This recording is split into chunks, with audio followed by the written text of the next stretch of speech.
Welcome everybody to our final webinar in a series of 5. Today's webinar is the experience of having remaining embryos. And to us, it's a really big topic. In fact, there wouldn't be an organization called Empower if this topic didn't exist. We wouldn't have a mission dedicated to increasing awareness, education, and support in embryo donation if there was no such thing as frozen embryos. So we're going to dive right in.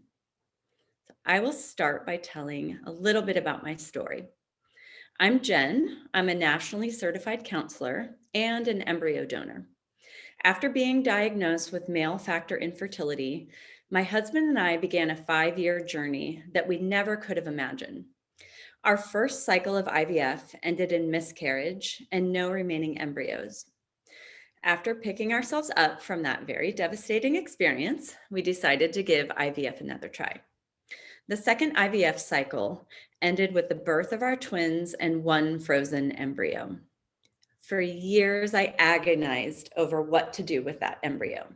Should we keep paying for storage indefinitely? Should we try for another child? Should we donate to science? Should we donate to someone else? In the end, we chose to donate to someone else. That embryo is now a 4-year-old boy who is thriving with his single mom by choice. You can see pictures of him throughout this slide.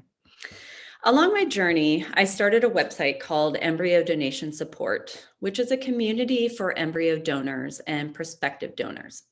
I started offering embryo donation support groups about 4 years ago, and I have learned so much by working with embryo donors over the years. More on that later. I'm Gina. I'm a genetic counselor in the field of reproductive medicine. I help people understand the meaning of genetic testing options and test results, or make sense of the family history sharing and assessment of genetic testing options for egg, sperm, and embryo donation. I had been working in the field of infertility for 6 years before trying to start my own family and realizing it would be more difficult than I had hoped. My husband and I went through our own fertility journey for 3.5 years, finally conceiving our son via IVF. Along with our son, we also made 17 other embryos. We transferred 1 more embryo 3 years later, and our daughter came into our lives. I felt pretty certain our family was done right away. I had hit my bandwidth for life, and I just felt like this was the family we were meant to have, but we had 16 embryos left. We held off on making any final decisions about our embryos until our daughter was about 2. In the meantime, speaking to fertility patients every day and knowing the stories of people who hadn't had so much luck with their IVF experience, there only seemed to be one option to me when it came to our remaining embryos, though my husband wasn't quite so sure at first. I knew there would be amazing parents out there for them, somewhere. We ended up donating half the remaining embryos to a family member. They now have an adorable 2-year-old little girl. And our second recipients, people we met via a Facebook group, are still in the midst of transfers. And I'm really hoping we have more to add to our story as time goes on. Hi, I'm Maya. I'm a licensed clinical social worker, and I primarily work with fertility patients and those creating a family in alternative ways. I myself was a fertility patient for the better part of 4 years. And over those 4 years, I was never able to create a single embryo. So the experience of having remaining embryos is one I personally do not have. And every time I hear Gina say she has 16 embryos, I think, how is that possible? I also produced a film with my husband called One More Shot that documents our tumultuous journey to parenthood, which is available on Vimeo on demand. And the end of that film and the end of our journey was the birth of our daughter, who was conceived via embryo donation. So I'm on the flip side of the experience for a lot of people here. I'm going to be taking a little bit of a backseat today as Jen and Gina explore the experience of having remaining embryos. Our team. So here's our feet. We found these awesome shoes that just fit so well for us. But the 3 of us are co-founders of Empower, which is an organization dedicated to providing education and support for those interested in embryo donation. We are personally and professionally connected to embryo donation, and the work that we do isn't just our passion, it's really become our life, for good or for bad, but it really has. And we know the embryo donation landscape can be a bit complicated, and our mission is to provide education and support so that people can make informed decisions for themselves and their families. We don't advocate for people to donate their embryos. We advocate for people to know their options and the implications of their decisions so that fertility patients and former fertility patients can be empowered. And as Jen said, this is the last in our series of 5 webinars, but it's not the last of our offerings. We're actually just getting started. We have 4 previous webinars hosted on our website, empowerdonation.com. And we also have a lot more information about what we'll be rolling out soon. So we're relaunching under this name very soon, Empower with Moxie, and we're getting ready to launch an education platform called Moxie Education, dedicated solely to embryo donation, as well as an open matching platform for donors and recipients called Moxie Matching. That's getting real close, and we're really, really excited for that to launch soon. We have ongoing support groups, and we're creating more community events. Gina's providing funded genetic counseling for embryo donor matches, and we're planning on launching our podcast by June. So we got a lot to do in the next couple months. But if you'd like more info on any of these things, please go to our website and sign up to stay connected, and we'll send you our newsletter and other information about all that. So a little housekeeping, today's webinar will likely go 60 to 90 minutes, maybe not that long, but we know there's a lot to cover. We're going to save time for questions at the end, so please type any questions into the chat. But to protect people's privacy, we're the only ones who will be able to see any questions or comments because we are recording this. There will also be a short survey that we send out after the webinar, and we really, really appreciate you taking a few minutes to give us feedback and to add anything you really like to see as we're getting ready to continue to create more content. So we hope to hear from you. Okay, so we're going to start with this slide, which is a picture of Maya, and because it's just so fitting for this topic. And you know, it's how did I get here? So even though this is just Maya, we ask ourselves this question at Empower all the time. How did we get here? Like us, a lot of you may have never guessed that you'd be in a position of having remaining embryos or even thinking about embryo donation. Whether you are a donor, a recipient, a prospective donor, or a prospective recipient. Some of you probably never expected to go through a fertility journey, whereas some others of you may have known from the beginning that you'd need ART to build your family. For those of you who knew this, maybe your path, I want to commend you because we are noticing that with an increased early education, a lot of people are aware from the beginning that their ART journey may lead to remaining embryos. Other people, like me, were so desperate to become a parent that I didn't give it much thought in the beginning until I was faced with the decision of what to do with my one remaining embryo. We'll go to the 3 doors. We've thought a lot about the journey for those who have remaining embryos, and for the sake of this webinar, we're going to break it down into 3 parts. It's not our intention to oversimplify things because we know this process is complex and nuanced, but when thinking about the experience of remaining embryos, we conceptualized it as 3 separate doors or journeys. And when one door closes, the other opens. So first, we're going to start with the original journey. This is what I was just talking about. In other words, how did we get here? Having remaining embryos is often an unintended consequence of IVF, and we'll talk more about that. The second door we call the decision. We'll focus on decision-making factors and disposition options. This can be a short process for some and a very long ongoing process for others. And the final door we're calling the donation journey. In this portion of the webinar, we're going to focus on the journey after making the decision to donate your embryos. We'll cover what the experience can be like, both logistically and emotionally. So more on that soon, but first, let's start with the original journey. Yeah, and before I take it there, I just want to say that with the 3 doors, if we think about it, a lot of times we open the first door if we're going the original journey. When we're done with our family, we might close that door and somehow we come to the second door and maybe open that door to make a decision. And that decision might be a finite decision, or it might lead to the opening of another door. And so just in thinking about this, we don't want to prioritize one decision over another. But sometimes when we think about this analogy, this is kind of what we were thinking. But into the original journey, people seek ART for a variety of reasons. Many times it's a fertility experience, But some people may require ART if they're in a same-sex relationship, if they're a single person building their family, because of a desire to preserve their fertility, or because of a health diagnosis or genetic risk.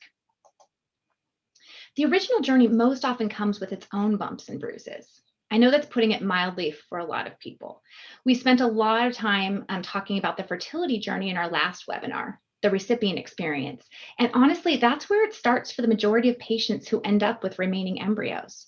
Processing the journey of how you got to this place and what it means to you is often the very first step and is one each person will do in their own way. And the reality is that even when you're done having your family, the fertility experience isn't over. For people who have remaining embryos and those who don't, the final step of grief and a lifelong process, if we're being honest, is making meaning of your experience. It's what humans do.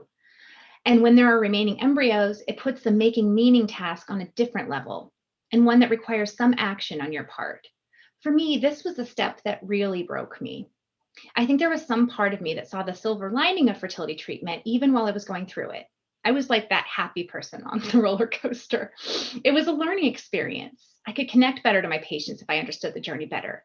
I had a million thoughts to buffer myself through the pain and not really feel it as much. But it was the end of the fertility experience, the why me, and what is my responsibility here that nearly drove me crazy.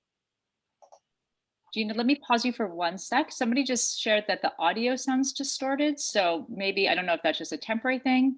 Maybe take a quick look and then let's see. Is my audio or anybody else's audio? I'm not sure. It says the audio sounds distorted. So I don't, just double check. We're doing the best we can. Hopefully it sounds okay for people. Is anybody else? Okay, someone just said my audio is fine. Okay, great. Okay. Might be a single person. Other people that's might. Perfect. Okay, perfect. Okay. Sorry, don't mean to. Okay, thank you for everybody's responses. We appreciate the help. Okay, back to this. So this lovely, fun slide here. But so let's talk about why so many people have remaining embryos after IVF. This might be completely obvious to some people in this boat or to people in this boat, but I've learned that a lot of people outside the fertility world don't have much of an understanding about why this is even a thing. It would be really nice if you could go to a fertility clinic and order an exact family size after careful deliberation, right? But in reality, the goalpost doesn't seem so clear to most people going through fertility treatment. Having a baby could take a single IVF cycle with just 1 or 2 embryos, or it could be a long, drawn-out journey. I've seen it happen. So in order to give themselves a decent chance at having the family they desire, people often end up overshooting it. It's understandable. It's not an exact science. There's a huge financial, physical, and emotional cost, and there's legitimate mystery about how many embryos you might need to have one baby, let alone a larger family. And adding to that is the intense grief patients are often going through, which can cloud the ability to see the longer-term perspective. When patients are making decisions about their treatment and they haven't yet had any success, it's hard to see abundance in the same way. And people who are feeling out of control often feel that anything they can do to bump up their level of control or their number of options can seem really positive in the moment. There are no easy solutions for this dilemma. People don't necessarily know how many children they'll be able to have and care for, or how they'll feel about having remaining embryos, usually until years after the original IVF cycle. That said, we're starting to see that change with people going into IVF cycles and transfers with a lot more knowledge about this potential. And of course, it's a big part of what we hope to do. We want to give people the option of early education and early exploration of their feelings toward these big questions and help set up their fertility treatment to see a window into their downstream decisions. Another really critical thing is that people conceptualize embryos very differently at different parts of their journey. So what may seem like an easy decision to have a few potential extras may not feel simple later. People often tell us that years later, when they're raising their children, they become more connected to the potential of their embryos in the freezer. And one thing that really strikes me as a genetic counselor in this space is how people have been affected by the change in lab technology. Now that we have PGT testing, they can give us more insight into things like the sex of embryos, and we often disclose the results of the entire batch of embryos for patient decision-making. The concept of those embryos often becomes more concrete, and patients often imagine these embryos more distinctly as potential little girls and boys. This can be really problematic for people who feel that their family is complete and yet can already picture the child that embryo might become. Beyond that, PGT gives us more nuanced statistics about the potential for success. A doctor might give an embryo a rough prognosis for success based on the morphology and PGT results, and that percentage may create a different conflict or sense of responsibility for patients that have these embryos available indefinitely. For patients going into an IVF cycle, it may be wise to really spend time thinking about whether they really want to know the sex of all their embryos if they don't want this information in their heads, or potentially freezing eggs instead of embryos at a certain egg count. Now that we have much better technology for freezing eggs, this is a more realistic possibility for patients who might predict that they could have more embryos than they might need. Ultimately, it makes a lot of sense to make decisions that leave you with more options on the front end. Okay, so that being said, we are going to launch into the decision. This can be a big and often unexpected decision for many individuals and couples. People may be torn over what to do with their frozen embryos, which can create paralysis or even conflict among couples and families. And for others, the decision may be a very easy one. As Gina said, we're finding that with early education, more and more people are making informed, thoughtful decisions about what to do with their embryos. But that said, when education is a missing component, the process of decision-making can be much more difficult. That's why we are so passionate about early education at Empower. So in this next section, I'm going to cover some questions that people with remaining embryos often ask themselves. And if you're watching this today and you're just at the beginning of your decision journey, these questions may be helpful for you to consider. So first of all, what is an embryo? In other words, how do you conceptualize an embryo? Is it a bundle of cells? Is it a life? Is it something that represents your fertility journey and therefore carries deeper meaning for you? And second, family dynamics. What are your family dynamics? Do you want more children? Are you able to have more children? Are you and your partner, if there is one, on the same page? Do you have children that are old enough to help you decide whether or not to donate? And are there other significant people in your life, such as parents, siblings, and friends, whose opinions matter to you when you're deciding what to do with your embryos? Next, 2, how does your culture, religion, values, and beliefs inform your decision? We often find that that of course is a very big factor when people are deciding what to do. The next one is connection to embryos. How connected are you to your embryos? Are they made up of your genetic material, or did you use donated sperm and or eggs? And does that matter? Do you see them as your children's siblings? Do you feel more connected to a particular embryo within the batch? In my most recent support group, I worked with a woman who felt a very strong and specific connection to what she called next in line embryo, particularly because she and her husband conceived naturally after IVF, but she had planned for that next embryo to be hers.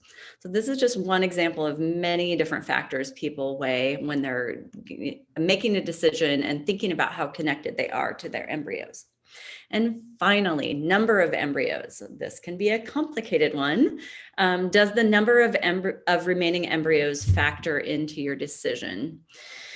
If you have a large number of embryos, are you more likely to dispose or donate to science? If you decide you want to donate to someone else, are you willing to split them up among families? If not, are you willing to let recipient families help choose where they go after their family is complete? And are you okay with having a large number of genetic siblings out in the world? Gina and I represent, as you could tell from our intro, a large range in the spectrum of our number of remaining embryos. She had 16, I had 1. You'll hear more about Gina's process in a bit, but I can say for me personally, the fact that I only had 1 remaining embryo was very significant in my decision making. If I had more than 1, or maybe 2, I'm not sure that I would have donated to anyone other than science. That said, because I only had 1, I also felt very attached to it. And if I wasn't going to try for another pregnancy on my own, I felt a strong desire to help someone else with a similar fertility journey as mine.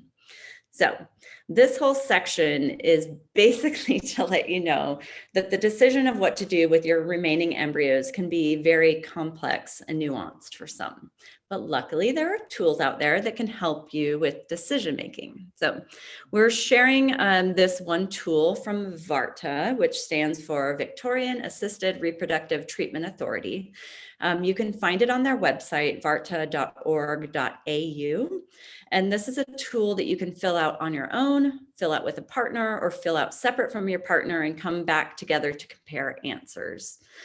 We will be including this tool in our soon to launch Moxie education platform, as well as some of our own tools we've come up with at Empower to help you work through this important decision. We're going to move on. Now that we've talked so much about, some of the decision-making factors, we're going to move on to what are your options. We'll spend time looking at each of these. So I'll just read through them now and then we'll talk about them. So first, store indefinitely. Second, keep transferring or try for a larger family. Third, discard. Fourth, compassionate transfer or other memorial options. Fifth, donate to scientific research or lab training. And then sixth, donate to someone else for family building. As I said in the beginning, when I was describing the door analogy, we're going to spend most of our time on the last bullet point, donating to someone else, because that's the bulk of what we do as an organization.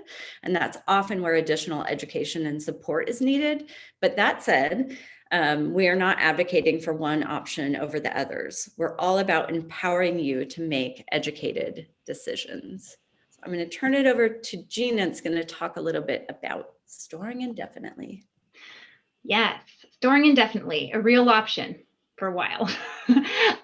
For most people, this is the first choice and often a temporary one, though it can go on for years and years. As many as 70% of patients delay decision-making about embryo disposition for 5 or more years after they're done with treatment. But it often comes at a hefty cost, specifically the labor, material, and management costs of keeping those embryos on ice safely and indefinitely. The storage banks and clinic storage facilities have to practice exacting standards. And we've seen heartbreak when things go wrong. So even though embryos take up so little space, there's a lot of effort and resources dedicated to keeping this decision on the table. I've seen this range from about $200 a year to over $1,000 a year. And it often comes at a mental or emotional cost as well, without resolution of a journey that was emotionally taxing. It's a common experience to put it off as long as you can justify indecision. Some countries have attempted to work around this issue by placing limitations on the number of years embryos can be stored. And where there's a lot of freedom, there's also a lot of different response to the dilemma. Sometimes people can hit paralysis on making a final decision that feels right to them. When people really get serious about their need to make a final decision about their remaining embryos, the chance that one or more of these embryos could really become a baby sometimes takes up more brain space. Often people are left thinking about what their doctor might have said about embryo quality, maybe genetic test results if that was performed, or other signals about a chance at pregnancy. This might affect their own thoughts on how big their family could be or should be, or whether another disposition option might be right for them. It's also very important to think about the recipient's experience if donation is a decision you are inclined to make.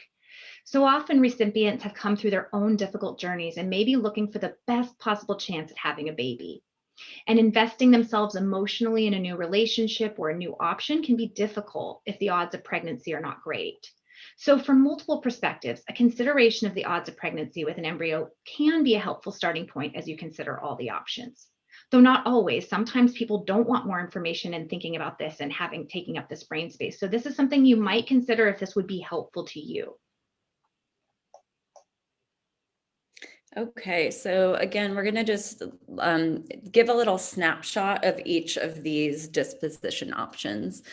The first option that many families consider, other than storing indefinitely, is having more embryo transfers themselves. Knowing whether or not your family is complete can be a difficult, if not impossible, thing to determine.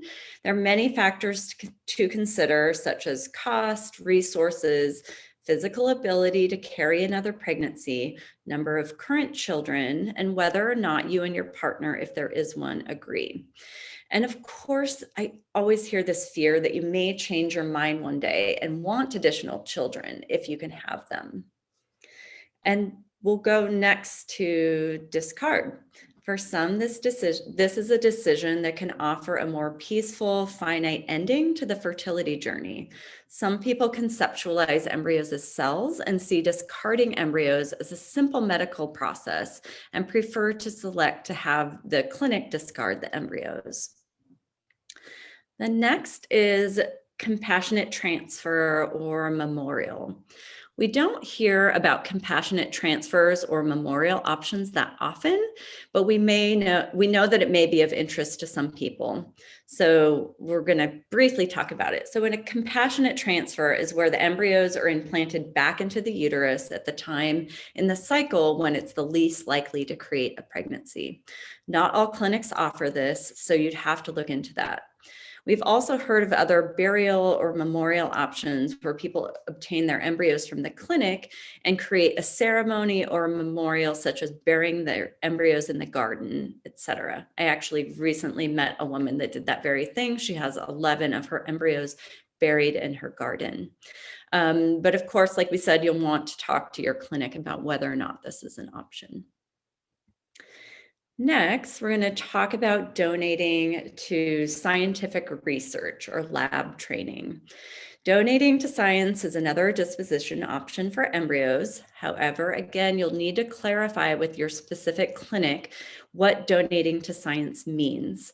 There's not very many research studies actively recruiting embryos as there once were, but that said, IVF labs will often accept embryos for lab training purposes, and we can all appreciate how very important this is to hone the skills of the critical team members that care for early embryos. If research and lab training is an appealing option for you, you'll want to check with your clinic, and you can also shoot us a note because we have a few resources for you. Jen, I'm going to jump in for 1 second because we did get a question about embryos for stem cell research.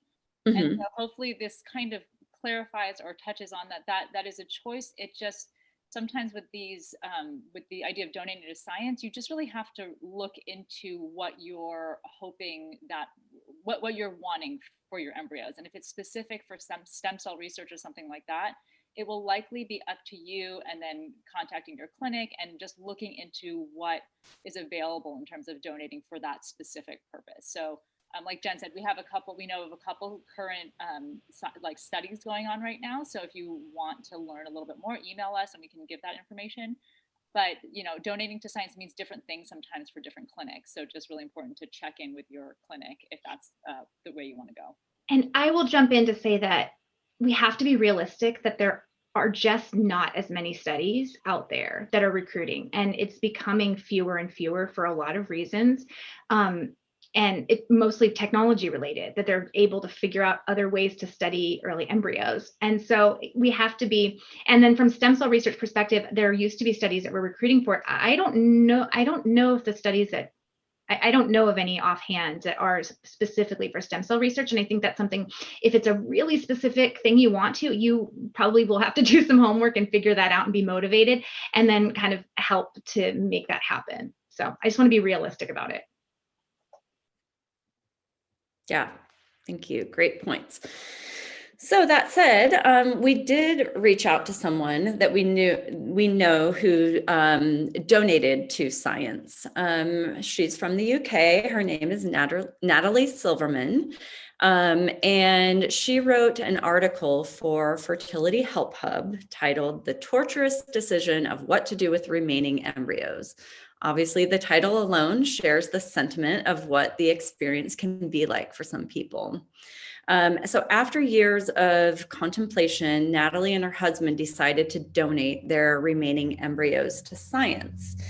We will link out this article for you, but we did want to share one quote. So she says, "Making the decision to donate our frozen embryos to science was the hardest thing I have ever had to do in my life so far. Over the last 2 years, I have been struggling with the decision of what to do with our 3 frozen embryos. I had to seek out professional help to deal with this decision, and it's something I highly recommend if you are struggling with any of your decisions, especially this one. In making the decision to donate your embryos to science, you will have to accept that you need to grieve. You will feel sad and you will cry. You will still get triggered by the things you see on social media. But knowing that you are doing something that could help someone else is the one saving grace in this difficult and almost impossible decision. So I think that's just put very well, and a lot of us can relate, honestly, no matter what we choose to do. So the next slide we're going to talk about, and again, this is going to be the bulk of what we talk about for the rest of this webinar, is the decision to donate to someone else for family building. So we've already said, this is the most complex of all the disposition options. It's sort of the least concrete and finite. So before we delve into some of the options for donating, I wanted to share some takeaways from my embryo donation support groups.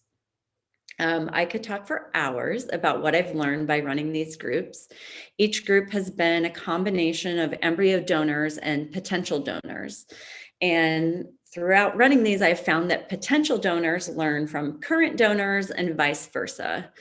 As I mentioned earlier, I can say that over the years, more and more people are becoming very thoughtful about their choice to donate. Women in my groups are educating themselves in really impressive ways. They're on recipient, they want to learn about the recipient side. They're in donor conceived people groups, and they're wondering how their decision to donate might affect the world around them. So I'm just going to go into a few takeaways from these groups.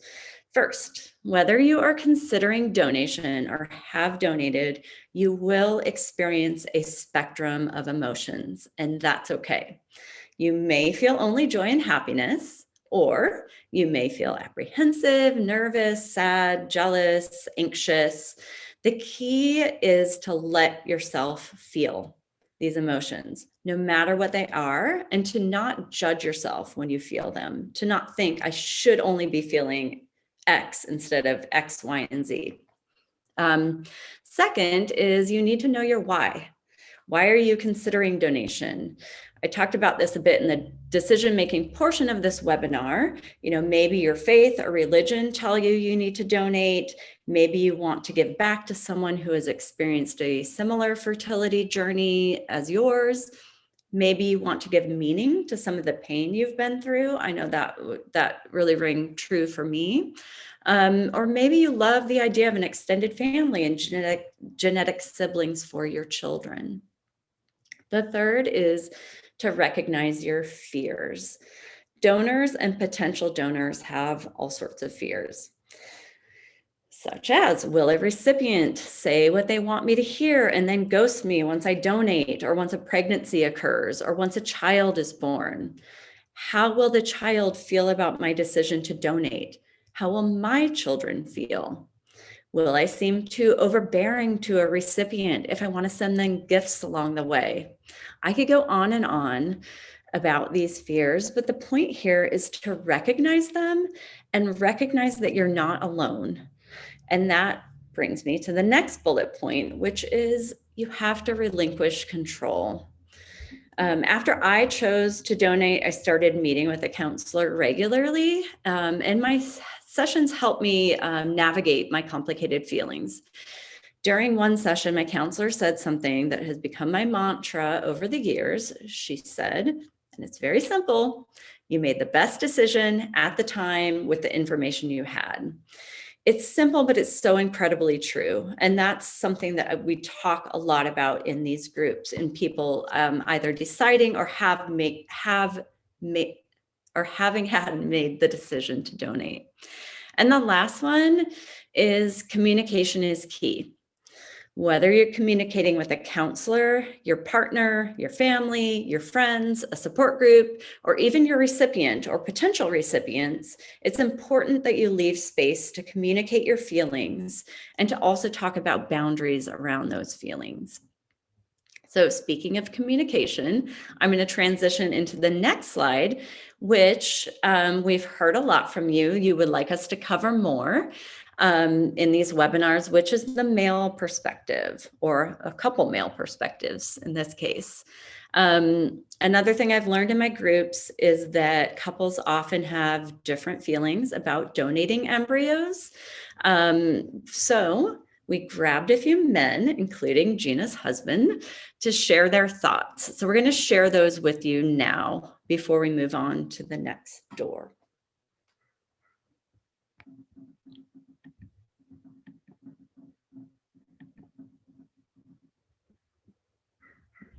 How do you feel about having frozen embryos?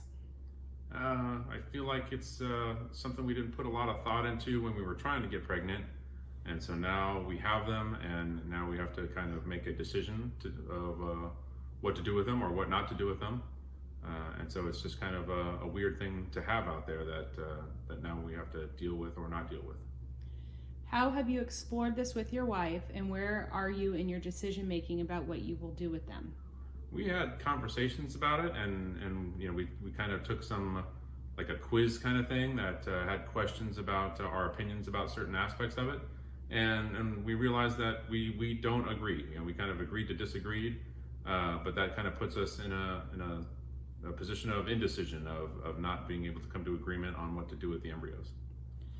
What are your thoughts on the options for remaining embryos? It's interesting. I am not comfortable with the idea of having children of ours out there, and so I don't like that option, and you know, and I don't agree with my wife on that, and so you know, it kind of puts us in a weird position. Some of the other options of like stem cell research are interesting to me, but I don't know if I'd want to go that route. And so, you know, to me, it's easier to procrastinate on the decision. You know, indecision is a decision, is what we say in the Air Force. And so to me, it's easier right now to not make a decision. And as long as the embryos are fine sitting on ice indefinitely, to me, there's no rush to make a decision. You know, it doesn't matter if we make that decision tomorrow or 10 years from now or 20 years from now, but that may not be the best answer. I realize that. So can you reflect back on how your experience with embryo donation has been? What the process maybe felt like to you as somebody who, went through IVF to have your own children? Yeah, well, that was a whole journey in and of itself. I mean, the whole IVF, it was a roller coaster, and it took a lot of time. And, but once we got through that, I didn't even think about, what we were going to do with the extra embryos. But, my wife, as thoughtful as she is, really had that on her mind. Like, hey, these embryos deserve, a chance as well. And so it was very uncomfortable, the thought of that at first, initially. But as I learned more about it and, talked to my wife about it, it started making more and more sense, having our two kids, we were so happy, with how everything worked out, and how, we just love our children so much, and just to be able to give that opportunity to someone else, and not to mention that give that embryo a chance to live and, have a life of his or her own. I mean, it really, at the end of the day, I decided that's what we had to do, for us, and I think it's been the right decision. So we're extremely happy that, one of our embryos is alive, and we get to be a part of that process. And it's been a wonderful thing for our family, as well as the recipient couple. When I brought up donating our embryos, how did you feel about it? Were you in agreement from the get-go? Pretty much, yeah. I thought it was a really interesting idea, something I hadn't really thought of, and I thought it was a great way to give back in a way. I was like, where does that sound? I don't know. It felt right. It didn't feel bad in any way at all. Okay, last question. Any words of wisdom for people in a similar situation? As donors? Yeah. I would just say be open to it. I will say, like, at the very beginning, like, I had slight hesitation about thinking, well, you know, it's my own biological child. Potentially, like, am I giving up on this child? Once you get over that feeling and you need to think that differently, what was the original question? Any words of wisdom? I would say just be open to it. Talk to as many potential matches as you can, because there's going to be a million different circumstances that you're facing from people who are having infertility issues, and you just get a really wide variety of people that you want to talk to, by talking to as many people as you can. But you know, just think of this as, I don't know, not like a long-term relationship, but it's just like a meaningful connection with other people.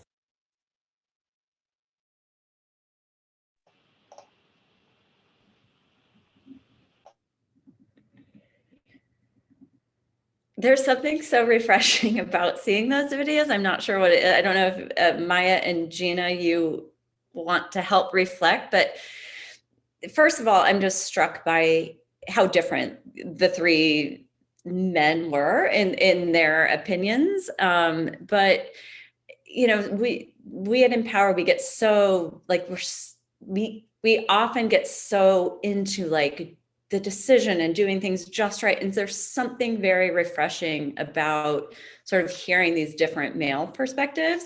And I will say I do see a male support group in my future. But Gina and Maya, do you want to add anything else about the male perspective before we go on to the next section? Not really. I mean, my husband and I have like, I thought it was interesting to ask him his opinion on it at this point. I feel like it's like our windows into the world are so different. Like my husband's an engineer. He doesn't think about the infertility experience very much. I feel like I did largely our whole IVF cycle by myself because, you know, he had to show up like one day and like give me a shot. Like he didn't think about it like I thought about it every day. I mean, he had to give me lots of shots, obviously, many times for other things too, and show up with me at the surgeries and that kind of thing. But it's like, the reality is it was a different experience for us. And it continues to be, because I talk to fertility patients every day and he does not, does not talk about any of this stuff. And so it's like people's lenses into the world really shape the way they see this. And I think that's always going to be a unique experience when couples have to come together to make a decision, is that they don't always see the world the same way. And that's okay. And, you know, he's my support. Like, I like his like laid back attitude, like, whereas I overthink everything. And I think that's just, we have to kind of see how your partnership works to make a decision that will feel good to both of you.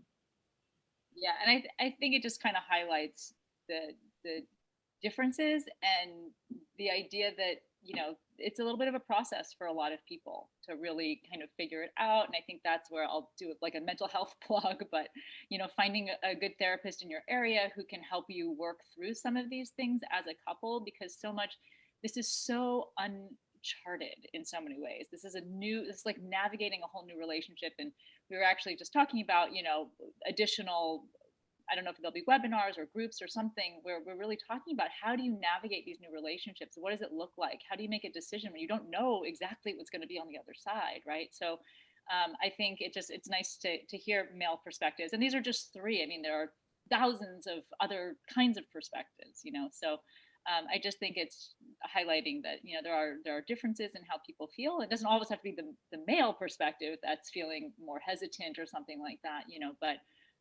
yeah, we really hope to be inclusive of the male experience as well in all of this. So, all right, Jen, you can. Yeah. I think that both of those points are so great. And what you said, Maya, about, you know, I've had people in my groups that like their partner is much more interested in donating and they have to be convinced. So we don't mean to, you know, put people in categories, but we really just want to highlight again, how the way you see the world, the way you function, the way you navigate emotions can be very different among partners. So, Okay, so now we're going to go into the third door, which is we're calling the donation journey. And again, we see this as a sort of separate journey from the decision-making process, because once you choose to donate, if you do, you get to choose how, when, and in what way you donate your embryos. You get to choose which relationship option makes the most sense to you. And in known donations, you get the opportunity to match with a recipient or recipients. There is an unpredictability about the future that comes with choosing to donate embryos to another family or families. And that's sort of what we're calling this new path. And when we call it complex, we don't want to take away from the fact that for some, the decision to donate can be a very easy process that's filled with just joy and beauty. I think we've said a lot during this webinar that there may be a spectrum of feelings and also options when it comes to the decision to donate and the donation process. So we're going to highlight some of those options and even some of those feelings now, beginning with relationship options. I feel like I've been so quiet this whole time. It's like not like me. But yeah, we'll jump into relationship options. So when considering donating your embryos to another person or couple, deciding how you would like to donate is probably one of the first steps. There's a spectrum of relationship options that embryo donors and recipients can have with each other. So embryo donation can be facilitated in a way where donors and recipients are unknown to each other. And then on the other end of the spectrum are varying degrees of unknown arrangements, where donors and recipients match with each other and decide the parameters of their relationship. What's most important is to understand your choices, to decide what's right for you and your partner if there is one, and then to make space for the possible interests of all the children. So we'll explore a little bit in more depth the different options, and I'll start with an unknown donation. And this is actually what I'm on the other side of. In I guess that's how you phrase that. So, and here, this slide just highlights some common things about donating embryos in an unknown way. So what does this look like? What does this mean? And I'll talk a bit about the implications of being an anonymous, and I obviously put that in quotes, and we've talked a bit about anonymity, or to being like an unknown embryo donor. So some clinics provide the option of embryo donation at the clinic, and they have formal programs. Others may facilitate embryo donation in a more informal way. Most clinics that facilitate embryo donation do it in an unknown way, but there may be clinics that do it in a more known or open way, or specific doctors who help people connect down the line if there's interest. So there's really a lot of variation. We know that some people with remaining embryos have a desire to help someone else struggling to conceive, but wish to have the process be as easy as possible, or desire to not be known or involved in the process. Every clinic, again, has different protocols, so I'm not going to get into the specifics, and really encourage you to talk to your clinic about what the possibilities are. But oftentimes, when a donor relinquishes custody of their embryos to the clinic decides who receives the embryos, or recipients can select from available embryos at that clinic. Sometimes if there are multiple embryos in one batch, those embryos may be divided among multiple recipients. And depending on the clinic program or policy, the donor may or may not be told if a pregnancy or birth occurred. So what this means for an embryo donor and their children on the back end of an unknown arrangement is that you may not have access to know who your embryos went to, or how many embryos resulted in live births. It may also mean that if you or someone who shares your DNA, it means that, because of consumer DNA testing and things like that, anybody who shares your DNA, not just yourselves, could potentially be contacted through these consumer DNA sites. So you just want to make sure that you're comfortable with that as a possibility down the road. This is kind of a nice story that we're highlighting on our blog, on our website, but just understanding that there are really valid reasons for some donors and recipients to want to be unknown to each other, or they just may not want to be too connected. So unknown embryo donation is probably more common still than known or open embryo donation, but we do see the landscape changing. And we are a connected world, and because of the consumer DNA testing and technology, anonymity no longer exists. The voices of donor-conceived people are being considered, and having access to genetic connections can be important for people. Donors also may want to be more involved in where their embryos go. So people are starting to get more comfortable with exploring these unique connections. And we interviewed this embryo donor and recipient pair who were initially unknown to each other, and then 15 years later, they connected.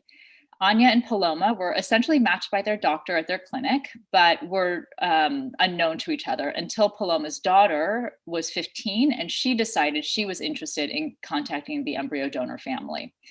If I remember correctly, I think their doctor was helpful in connecting them or allowing them to exchange letters or something of that sort. And so here are 2 quotes from Anya's blog. So she says, "Our feelings were very positive about giving these 2 embryos a chance at life. It allowed us to complete some unfinished business and to resolve the question of what to do with the embryos that we did not need, as we had 4 children to raise. We simply donated embryos to the clinic, thinking the doctor there would be best equipped to offer them to a desiring couple or person. We did not know that there could be an open or known donation process to consider." So again, this was 15, 16 years ago for them, and part of why we exist, to just really help people know what their options are. And this worked out really nicely. And Paloma, Paloma's daughter, right? Yes, Paloma wanted to leave it up to her daughter to choose if and when she wanted to contact the donor family. So, that's kind of another concept to consider. All the children wrote for us as well. So if you're interested in reading the full story, it's on our website. Another possibility for an embryo donor who desires to remain unknown but wants to create a consensual way to have future contact for the children is to match with a recipient who shares the same desires and to work with an agency or concierge service, therapists and lawyers who can support facilitation of the process. There are a few concierge agencies that manage the logistics of this kind of arrangement. And as we at Empower are creating our embryo donation matching platform, Moxie Matching, we're keeping this unknown or semi-known arrangement an option for people. This kind of semi-known relationship is what embryo donor Molly was interested in. Molly has 1 daughter through IVF and had her own pregnancy and birth trauma. So she really wanted some space from going through IVF and pregnancy with a potential recipient, but she wanted to be able to have future contact. Molly and her husband had 12 remaining embryos they chose to donate. And so I'm going to just share a brief quote from Molly. So Molly says, "I really wanted to help other people to complete their families because we went through a lot to get those embryos. And I thought it would be really cool for those embryos to bring joy to another family or multiple families. I did not want to get super invested in what somebody else was going through because I was still reeling from what had happened to me. And so what we ended up doing was using this agency and putting some really strong legal contract in place that made it so that I felt protected from having to experience the IVF cycle again. And so I was able to put in the contract that we were not to exchange contact information until a baby was born.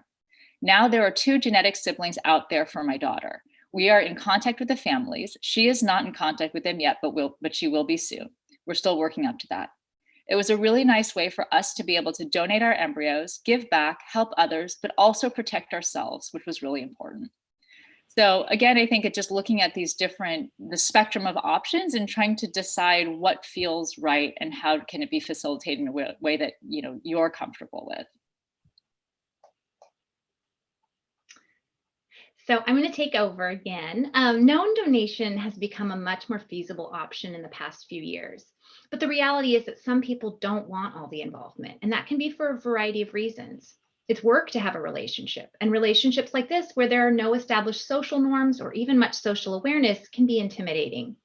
But people have arranged known donations that can span the spectrum from very close, my recipient and I feel more like sisters now, even though it grew more organically, to more distant, perhaps having a defined check-in schedule for holidays or other special days. For me, when I had to make my decision, I went down a rabbit hole of trying to understand the thoughts and feelings of donor-conceived people, people who were adopted, and people who were raised in unconventional families. As we've talked about in our previous webinars, things have changed since gamete donation first became a thing. Technology has changed. It's no longer possible to donate and assume there will be no further contact with the recipients of your donation or the children conceived through the donation. Genetic testing is available to those who want it now. And companies like Ancestry.com and 23andMe, among others, have made it easy to connect to genetic relatives. And computer technology, including social media and tools for easier access for creation of podcasts and websites, has changed whose voices we're hearing. The many resources that have popped up can be valuable for parents thinking consciously about how their choices might impact the next generation. But it's also another landmine for people who have come through a traumatic journey of one sort to find themselves facing a profound decision of what to do with their remaining embryos and finding no clear-cut instruction book with a guaranteed outcome. For me, I ultimately decided that if we were going to do this, I had to make myself available, my family available to the recipient family, whoever that ended up to be, in a way that would feel comfortable to both sides. There are a variety of ways people can match in this way, and exploring a known donation can actually be a very joyful experience, although it can also be heart-wrenching at times for a variety of reasons, and it can be somewhat of an extra project on your plate. And you have to factor in that there's a bit of a dance between donor and recipient families that you'll have to explore in the way that seems right to you. There are no rule books. All of us are the ones pioneering these new relationship types and coming to understand what the needs of the various parties are as we go along, and sharing ways to think about our interactions in ways that feel good to everyone. It's why Empower is so eager to explore the voices of all people involved in embryo donation, the donors, the recipients, the children conceived in this way, who will later grow up to tell us more about their own experiences and their own insight, the genetic siblings of those kids from the children of the original donors. We want to hear their voices too. But honestly, there's no one right solution. Exploring these perspectives can give you the sense you've made the most conscientious decision you possibly can, though, and so sometimes really people benefit from it. Ultimately, we call it Moxie for a reason. It takes Moxie to face all this and make an empowered decision. For me, I had to consider all the angles before I was ready to make a decision. And harder to swallow, I had to accept that other people or the children involved might see our decision differently than we do. In the end, we have to accept that donating embryos can be interpreted very differently depending on a person's vantage point. And this actually can be really hard when it comes to connecting with the recipient and figuring out how to have a relationship that feels comfortable, getting to know various people who all would make great parents, and feeling that sense of responsibility to match wisely. Talk about profound jobs. When establishing a new relationship, the feelings are all very normal. What we think is important to remember is, if you're going to go down this road, is to be honest with yourself and your potential match. Know your deal breakers and what you really hope for, and communicate that really clearly. Also, there are most likely similarly minded people out there to match with. You'll need to create comfortable boundaries and be flexible to future changes. And be aware that relationships may evolve or shift after a child is born. And always, always keep the best interests of the children in mind. If you get to a place that you're confident with the decision to donate, and that won't be for everyone, here are some steps to envision when you donate your embryos. We like to call our method the Empower method, because if you break it down, it spells empower. Cute. Thank you, Maya. Education comes first, and the very fact that you're here is already the first step. Mental health support is often a really good next step as you start to make more sense of this decision, and if others are involved, to provide support for them as well. Landing on your preferences for matching often comes next, the project of actually matching in some way. We'll be launching our matching platform soon, so definitely sign up to stay connected with us if you're interested in this option and want to see whether there's a good match out there for you. But not everyone's going to match that way, and we realize that. After matching, people usually obtain the needed medical clearances, which is often simple but does take a little work on your part and can mean finding your old medical records, having a medical appointment for blood work sometimes, though not always, maybe meeting with a genetic counselor and mental health professional, and these requirements are going to vary from clinic to clinic. Then comes writing contracts, having the recipient go through the embryo transfer, and finally getting relationship support. Ultimately, the idea of long-term support is something that we're really passionate about, because we realize that when it comes to embryo donation, the journey really starts again. Whether it starts out being a known donation or not, sometimes the original connection will become important. Our intent is to consider the long-term family function, to support these new relationships in ways that feel comfortable to the various sides, and to demystify these relationships so that the people involved in embryo donation can thrive in their own lives and find meaning in their family stories. We have several upcoming projects aimed at providing this long-term support. So be sure to sign up to stay connected on our website if you'd like to be notified of new events and opportunities for support. Of course, we're trying to better understand the needs for support and services better. So also, please take the time to share your ideas and thoughts or your own story if you feel comfortable sharing it. We will have many opportunities to get involved as time goes on. In the long run, though, we all need to make meaning of our decisions. So, big picture time. The fact is that once we decoupled reproduction from sex, things changed. The meaning of family changed. People changed. Society changed. The age-old problem of family planning has come under a new cultural lens. And it's no longer typical to just let fate decide whether you will have children or how many you have. We live with an intentionality that's unique to our time. And I think the intentionality and the ability to pause the biological clock with embryos in the freezer is a double-edged sword. Because when it comes to making a decision about remaining embryos, there's this uncertainty that often paralyzes people. How can we predict how we will feel or someone else will feel? Different feelings rise to the top for different people, and we all have a different worldview and support system. Use your lens to find out what rises to the top for you, and then you can work through what those feelings are. Ultimately, when I pushed myself to explore the voices of donor-conceived people, something that was very important for me to consider, I started to carry some shame in my predicament. How could I, a genetic counselor working in infertility, have been so impulsive about fertilizing all my eggs, knowing how many there were? I could justify it to myself 1,000 ways. As I said earlier, there's a legitimate mystery around how many cycles or how many embryos one might need to create your family. And resources, time and money for the most part, were finite to me. Again, I could go on, but I'll spare you. Ultimately, I would stand up to anyone else trying to shame a fertility patient in that same boat. But I have to say it out loud for those people who need to hear it, because I needed to hear it. It's a unique kind of shame that I had to fully experience to even believe it was possible. And what I landed at when I came at the question with 1,000 angles, and my message to you is give yourself grace. Nobody asked you to be perfect. It can be hard to be here. It can be hard to make a decision about this, and it can be hard to make meaning of your decision. As we mentioned earlier, having this often unintended consequence of going through IVF, you can put off the decision for a while. The data tells us that most of us can afford the uncertainty, mentally, emotionally, financially, for maybe about 5 years, maybe more. And then it becomes a conversation. And then eventually you're able to work through the paralysis. Of course, there are limited choices. And to some people, none of those choices feels good. And to some people, one of these choices feels great. Some people really struggle and some people don't. And because of that, there's not going to be a simple, correct answer to make meaning of our decisions. This is part of your life's journey, revising your own narrative, integrating it with other people's narratives. And even if your meaning is different than your partner's or changes over time, we want to help you integrate it. It's why we felt the need to get out there and help people untangle their own thoughts and come to decisions that feel good to them. There's no right or wrong, but there's something very healing in finding an element of confidence and letting go, releasing these embryos emotionally with the decisions that you've made, and giving yourself grace as you move into the next phase of your life.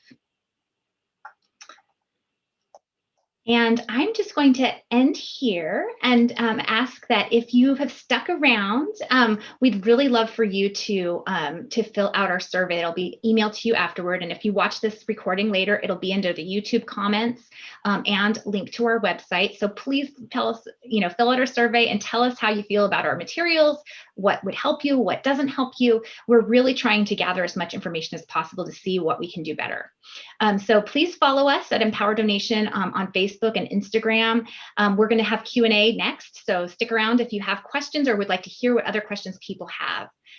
But again, your feedback will make a difference. So please, help us out if you have any, if you'd like to give us some feedback. Maya, have you been paying attention at all? Do we have questions? Well, I think we answered them throughout a little bit more. I was going to say we did in an hour, so I'm quite impressed with us, but that also means there's a lot of stuff that still needs to be covered. So that's where your feedback is really helpful. We're continuing, like we said before, to create more events and content and groups and supports and things like that. And yes to a male support group, please, is one of the comments here, Jen. So I'm on it. Yeah, there's one, there's a question about compassionate transfer that I think was answered, as well as the idea of stem cells and research, and really being able to needing to dig into that a little more specifically with your specific clinic, or learning about specific studies that are going out there if you choose to donate to science, to really understand what that means in your specific situation. But there's one question. Can you comment on the power of language? Lots still refer to embryo adoption, assigning personhood to the embryos, and how you labeling it as donation has been consciously chosen. Yeah, that's a big question and a lot to unpack. And we're really excited because we're now involved in a research study with a rhetoric professor at the University of Wisconsin, who's going to study with us, as a support for her, the language in embryo donation and how it can be kind of complicated. In a lot of ways, we refer to embryo donation, yes, consciously. The whole process is embryo donation as both a disposition option, for donors, and a family building choice for recipients. And I don't know, Gina, do you or one of you want to get more specific? It's like I think we've also been thinking more and more about how people conceptualize an embryo and how people connect to adoption as a model in some way. So yeah, we do stay grounded in donation for some specific reasons. But yeah, Gina, I don't know if you're better equipped. Well, I don't know about better equipped, but I have more thoughts too. Yeah, I mean, that's the thing, is that we all tangle with this language. Nobody knows what to call it, for good reasons. It's, and that's really just because historically, like this, hasn't been an option very long. And so we're working into models to understand it better. I think the adoption language is often sometimes very helpful to people because people aren't familiar with this as much. So sometimes people reference, we adopted, our child as an embryo, so that people can kind of understand. Sometimes if physical differences between the parents and the child are really prominent, that's another important piece sometimes, that just for explaining that. And then, of course, just from the perspective of, what does the language of donation mean to the child, to the donor conceived child?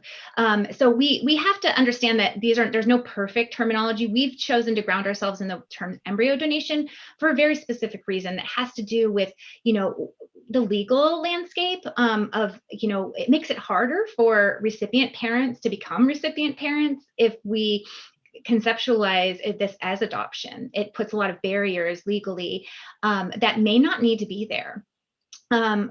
And then also medically, what we're talking about is a very medical process. And so I think, though, that we're going to probably spend some years really figuring this out. And even people that are as involved as we all are, we sometimes get a little bit lost in, like, what do we call our recipient's child? Like, there are moments where we're like, oh, well, I want to explain my relationship to her, so that it's not so like, strange. So I think that it's just like something we're all working through, but I think it's a very good question and something we hope to learn more about as time goes on. Jen, did you have anything? Oh, Maya, either one. Did you want to add to that, or should I jump to the? I would say jump. I think we're all on the same page in terms of language and yeah. I think just grounding in sort of the legal elements of it too. Is where our choices lie. Yes. Question is, are there specific mental health counselors who are experts on this topic?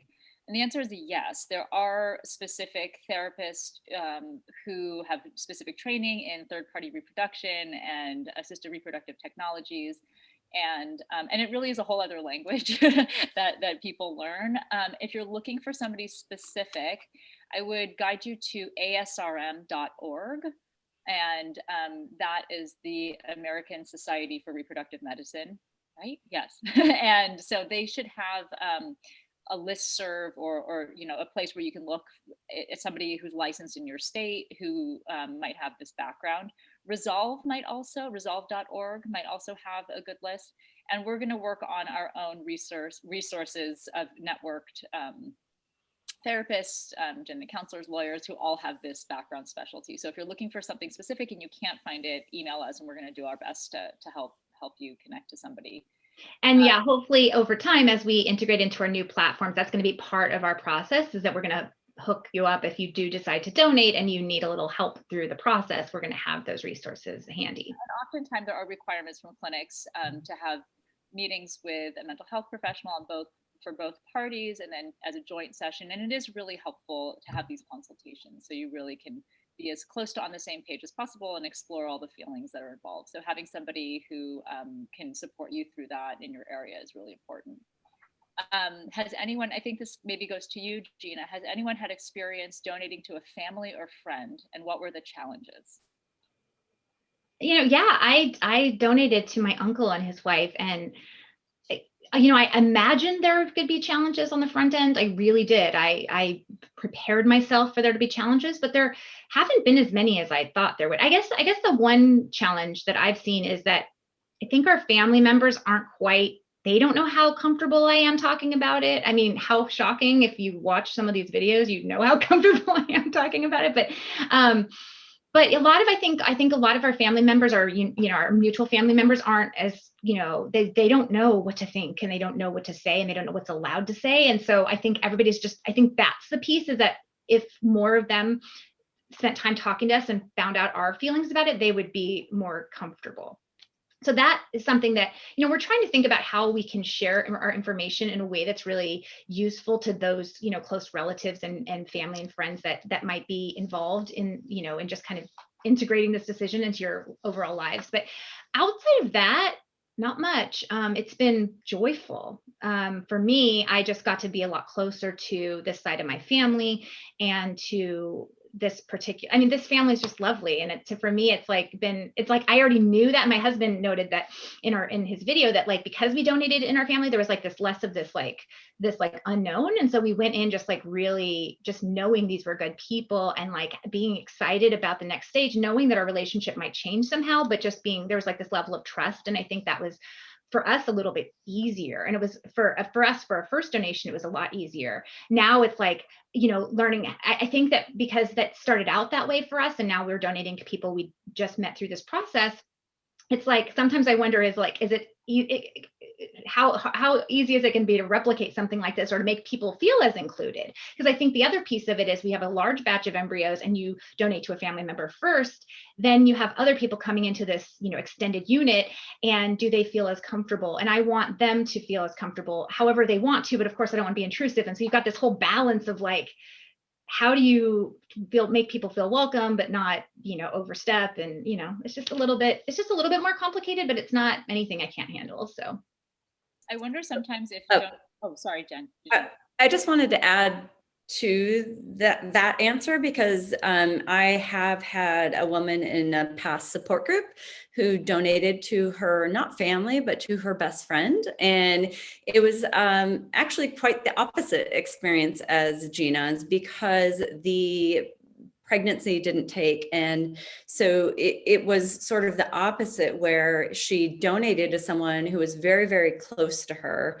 And then because there wasn't a pregnancy after the donation, it was actually very difficult for her, because they were best friends. So I do think that there's a huge spectrum of things that you need to think about if you're donating to family or friends.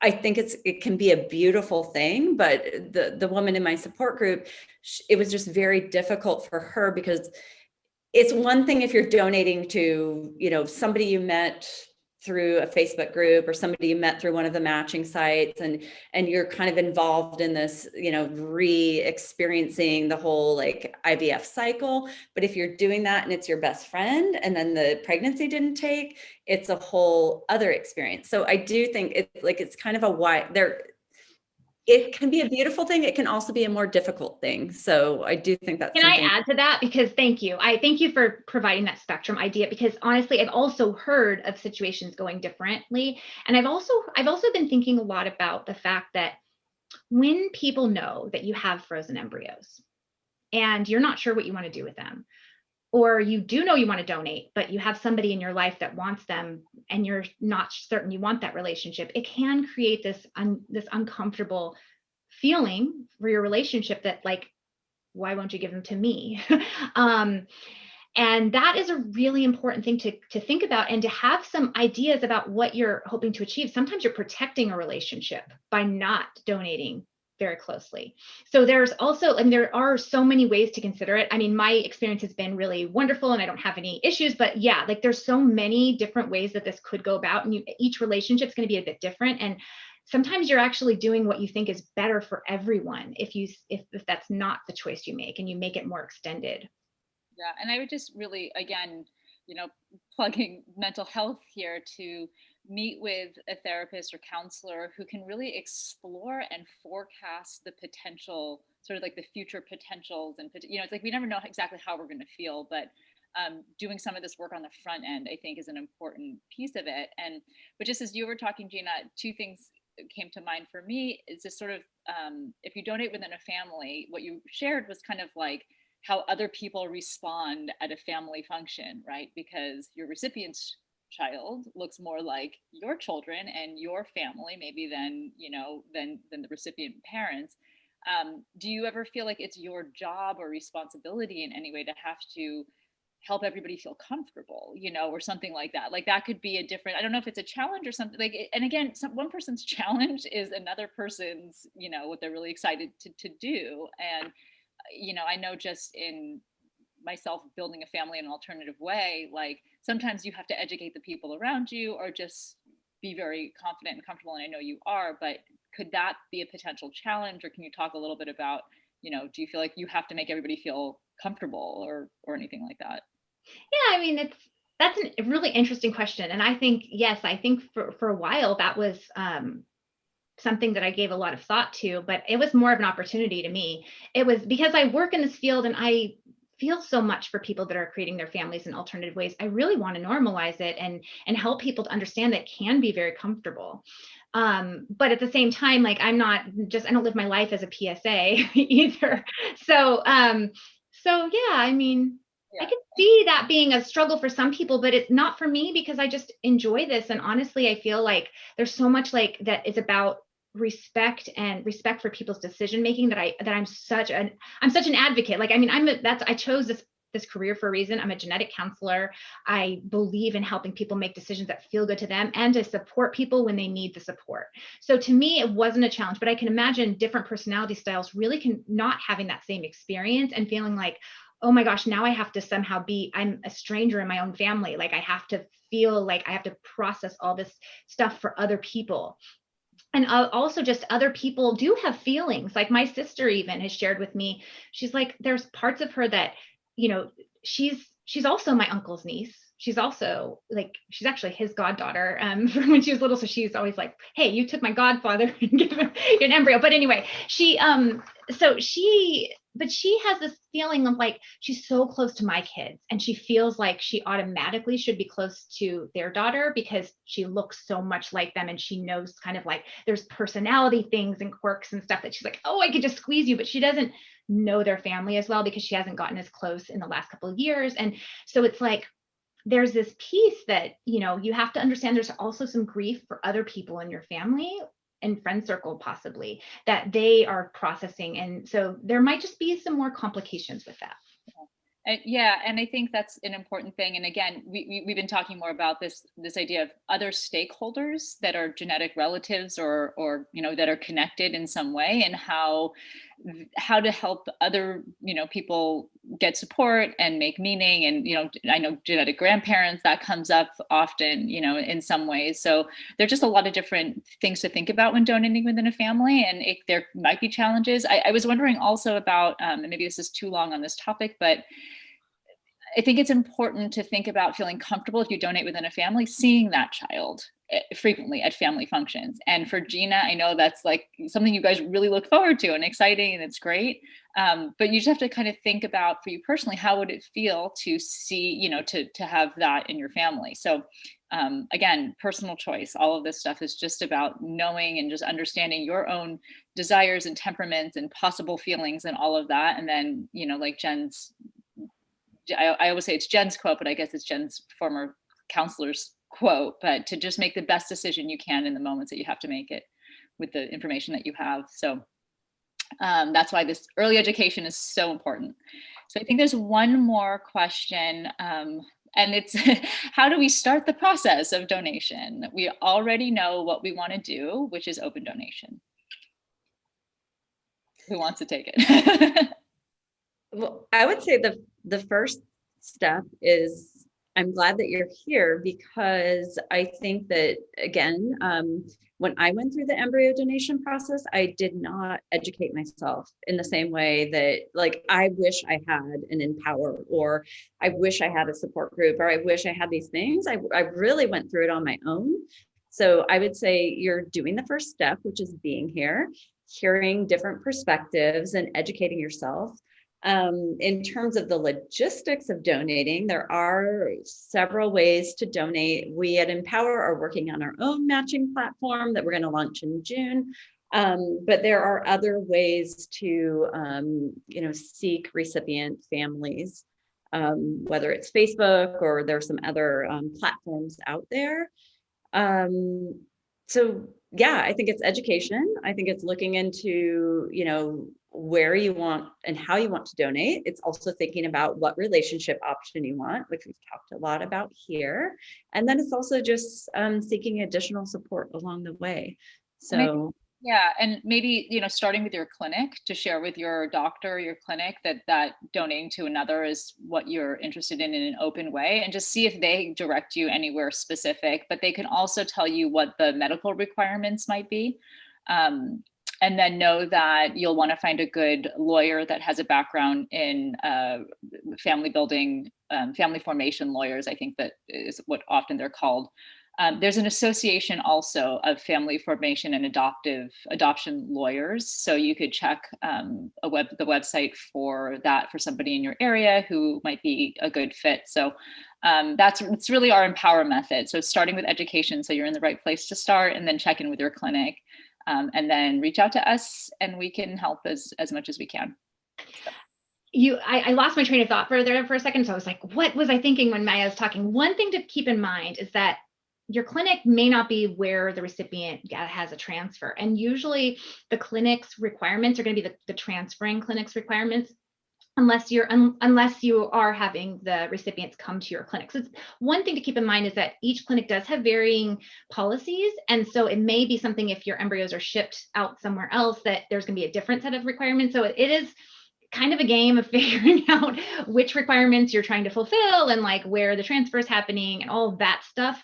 And then also, back to that slide I was talking about, odds of pregnancy.